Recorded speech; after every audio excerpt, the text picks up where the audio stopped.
Hello, today I'm going to review the Star Wars The Black Series Obi Wan Kenobi Darth Vader figure. And I've already opened it, and I probably won't be opening these figures on screen because sometimes they take a long time to open since some of them are put into the boxes very securely, so it would kind of be pointless for me to video opening up the box. But anyway, I'm just going to review the figure as I said. So the first thing that you will see on this Darth Vader figure is just how accurate he is.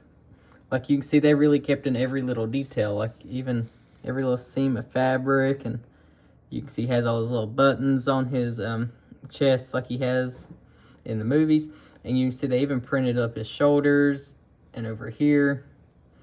Yeah, he is printing everywhere. He even has all his little fingers. And if you look at the face, let me get the light to show it a little bit more.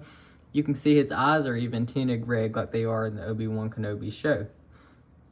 And since I haven't really reviewed that many Star Wars figures, I don't really know how this would be compared to the other Darth Vader figures that they've released before.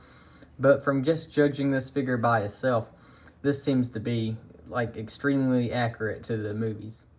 This Darth Vader figure is actually very easy to get to stand up, because I have a General Grievous figure, and he is like extremely hard to get to stand up on his own. But this Darth Vader figure, anywhere you want to put him, you can kind of just point his ankles down and he'll stand.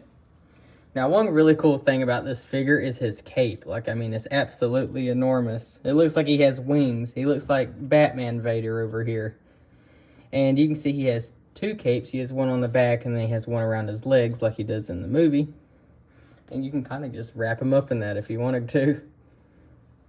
And you can see he has a lightsaber in that hand. You can put it in either hand because I have tried. But you can see how it kind of just wraps around that. I will say the lightsaber is extremely hard to get into that hand. So I don't really recommend just forcing it in there as hard as you can. I kind of had to ease it in there. But you can actually take the lightsaber blade out, just like that. And then he can ignite his saber, just like this. You can see that he has a lot of metallic paint on him, like on his shoulders, as I said. You can see it's on his belt.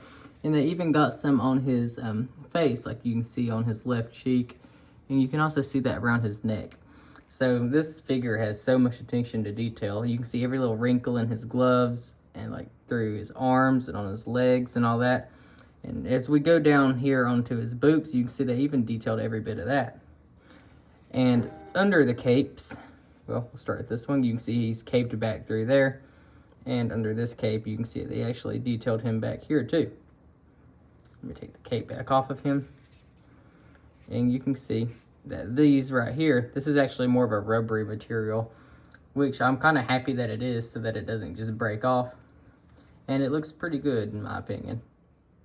In terms of joints on this figure, you can see he has a neck joint where you can look around. You can see he has wrist joints where you can move his wrist around. Hang on. Yeah, his wrist move. You can see he has elbow joints that can move all kinds of different ways. I like that. You can see he has shoulder joints that you can move around. He has the same on the other arm, of course. And right here you can see he has the top of his legs have joints. And he's actually double jointed in the knees, which I do like, because you can see he bends in two places on the knees. So you can get some really good poses from the legs. And then he also has joints on his ankles. So this figure has a lot of joints, and it's very accurate to how he would move in the movies. So I do like that. On the front of the box, you can just see it has a picture of Darth Vader on the side.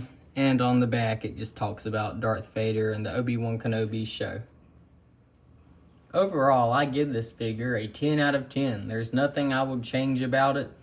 And its price is actually lower than a lot of the other Star Wars figures, and I would consider this maybe to even be the best one. But I've only opened a few, so I don't really know who to really compare it to. But we will see how that goes later on when I've reviewed a lot more of these figures. But thank you for watching, and goodbye.